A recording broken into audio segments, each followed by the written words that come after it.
Hello doctors. आज का थोड़ा बर्निंग टॉपिक है NEET UG, private college, bank loan and their fee.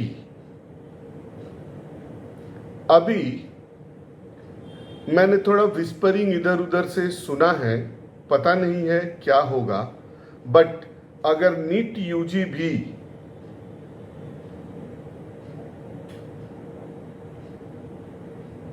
NEET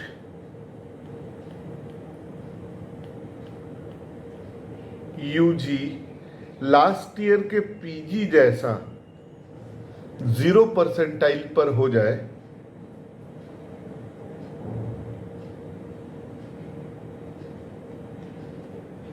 अब अगर 0% पर हो जाता है तो इसका मतलब है कि कॉलेज की सीट भरने के लिए लास्ट राउंड ऑफ काउंसलिंग में सारे कैंडिडेट को अलाउ कर दिया जाएगा।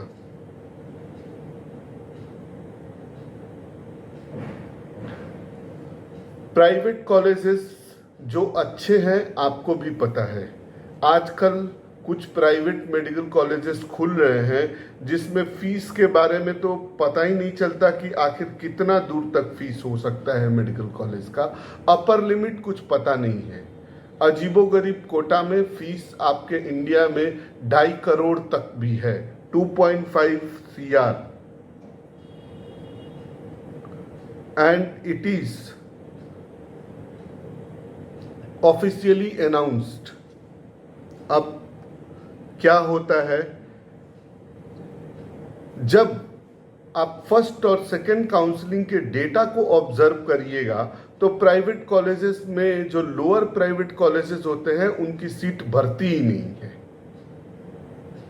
टोटल गेम यहां पर ही शुरू होता है।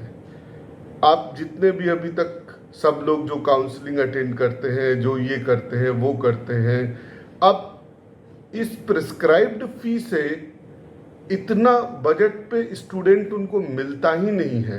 वो लोग क्या करते हैं कि फीस को कम करना शुरू कर देते हैं और 60, 70, 80 लाख तक में लोअर प्राइवेट मेडिकल कॉलेजेस हैं उनको कैंडिडेट मिल जाते हैं और वो लोग बोलते हैं कि काउंसलिंग में जो कुछ भी मिला हो कोई फर्क नहीं पड़ता है, हम इससे ज़्यादा फीस नहीं लेंगे।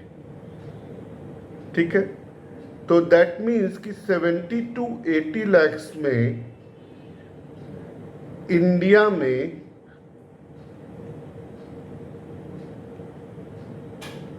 एक रिकॉग्नाइज्ड मेडिकल सीट मिल जाती है अगर मार्क्स आपका 50% होता तो, लास्ट ईयर जैसा।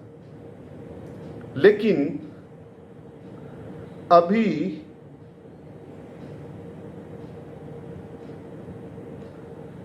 क्या हो गया है कि और भी बहुत सारे कॉलेजेस खुल गए, डिफिकल्टी हो गई, ये सीट भरे ही नहीं जाते हैं लोअर प्राइवेट मेडिकल कॉलेज के। कॉलेज वाले थोड़ा डिस्काउंट दे देते थे, बट अभी नया कुछ सुनने में आ रहा है तो मैं आपको कुछ बातें बताना चाहता हूँ कि यहाँ पर है क्या।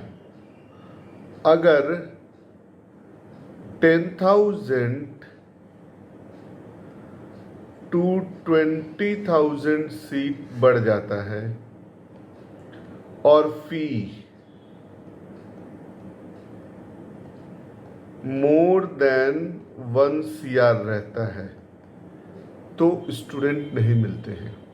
इसलिए बहुत सारे स्टूडेंट कहाँ चले जाते हैं, फॉरेन चले जाते हैं या फिर स्ट्रीम चेंज कर लेते हैं। तो इस बार गवर्नमेंट ने कहा कि परसेंटाइल को हटा देंगे। परसेंटाइल हटाने से फिर क्या हो जाएगा, everyone will be eligible.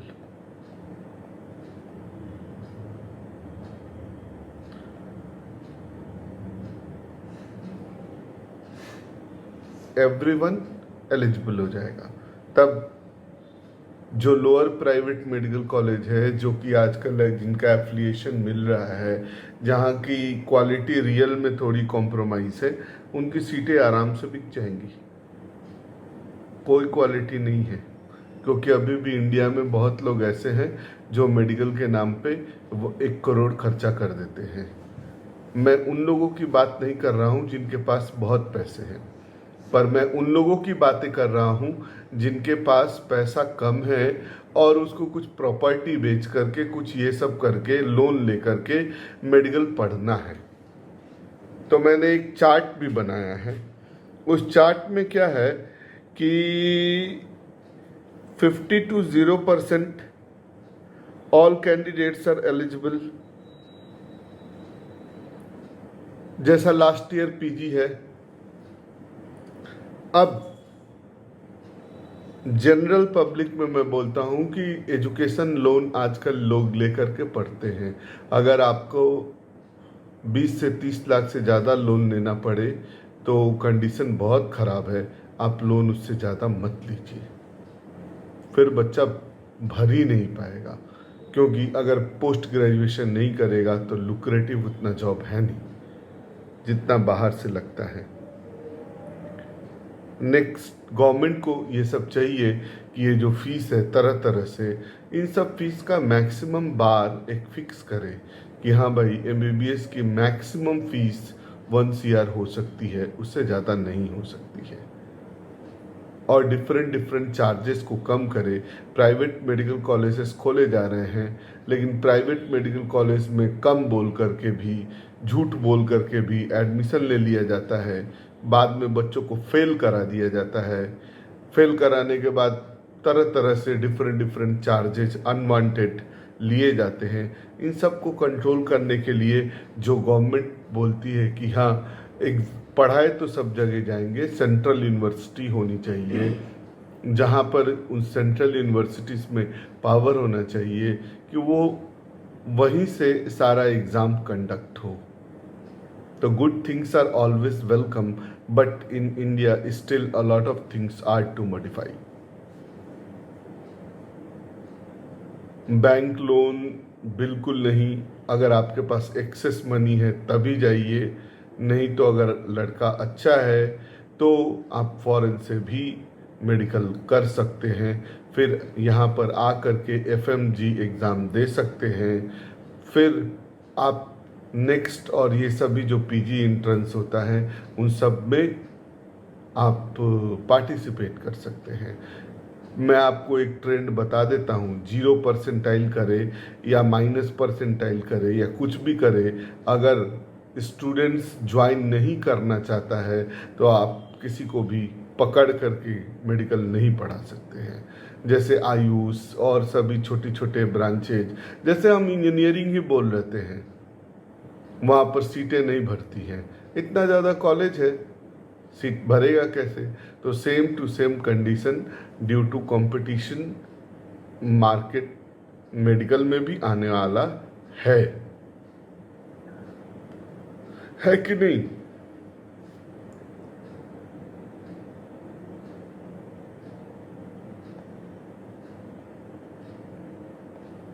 Thank you.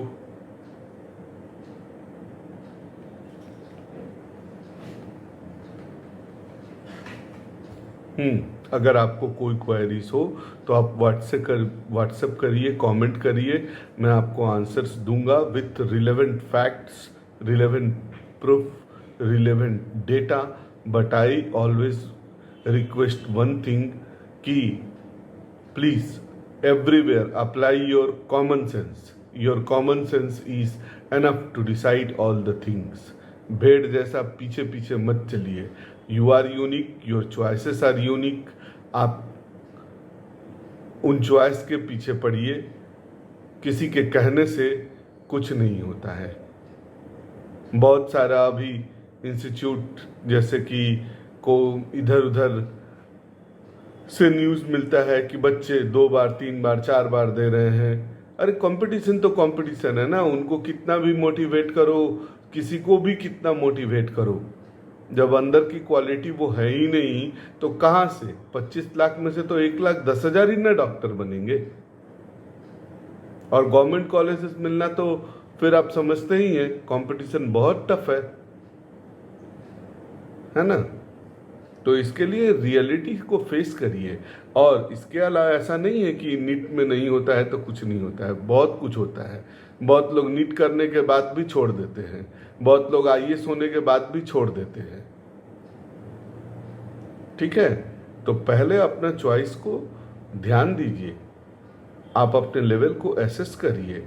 और छोटी छोटी चीज़ें, अब जैसे नीट में मैं जैसा पेपर, मुझे फिजिक्स पढ़ाने का थोड़ा शौक है, तो मैं देखता हूँ कि जो कुछ भी पेपर रहता है उन सभी पेपर्स में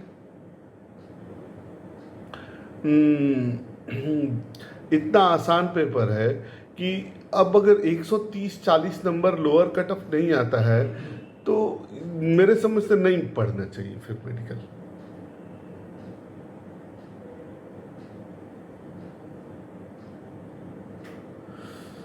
थैंक यू। मैं अभी कुछ फिजिक्स का क्वेश्चंस आगे सॉल्व करूंगा, केमिस्ट्री भी सॉल्व करूंगा और बायो भी सॉल्व करूंगा। तीनों पेपर के क्वेश्चन को सॉल्व करूंगा और आप देखिएगा, अब पहले मैं थोड़े लेवल से ऊपर उठ करके भी बताता था, अभी थोड़ा बेसिक स्टैंडर्ड और बेसिक चीज़ों से क्वेश्चन कैसे सॉल्व कर सकते हैं ये मैं आपको सिखाऊंगा। इसके पीछे काफ़ी मेहनत किया गया है और मैं चाहता हूं कि उन सब चीज़ों को आप देखें और समझें और अपने यूज़ में लाएं। Thank you.